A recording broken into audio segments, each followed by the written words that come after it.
Marco n'omukyara we Helena nibagamba kuba baresurwe Father Tomiano Franco owayombekire St Mary's Kyamuhunga okuyamba abaana enshoberwa rukuruga omu ihanga rya Italy niho yaretire Marco n'omukazi we Helena kandi nabo bombekire St Mark SS kandi bahereze kuteera ebiragano byabo by'obushwere bw'obutwire.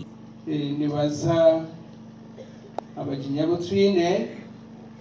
twinemo ishomere tugeta St Mark azezineryo utwariyereho na waliyaha abo kubaga tuyamba munonga okutandika ishomere riwe n'omukyara we nibaza kugarukamo ebiragano byabo by'obushwere batwiremo kumara emyaka konka bakunzire ngo bije bagarukamo ebiragano byabo by'obushwere. As a sign of my love and fidelity, in the name of the Father and of the Son and of the Holy Spirit.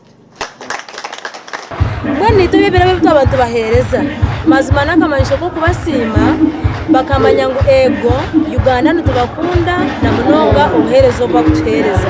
Ahishomerero borekero buremezo basigize kandi bayereka abanyambabazi barako bagira ngunya kusima naguma simirwe kandi bongire kubashabo kubahwera okubatunjira za kanyabwenje.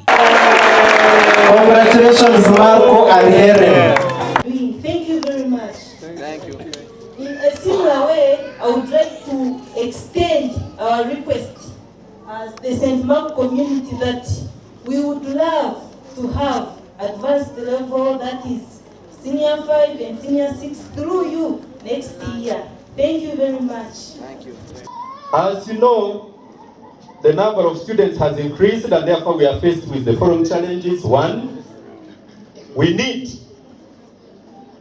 a science laboratory.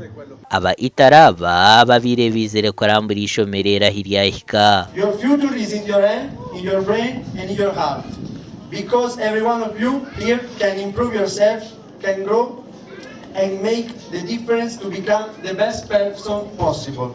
Kandi hona bamumbazire borekere nko bamazire kutunga ubuhezi bw'ishomereri bageraho butikirizana n'abagenzi babo okutunga umwanya gukombeka hishomereryo gasha kwa Ben Mohozi.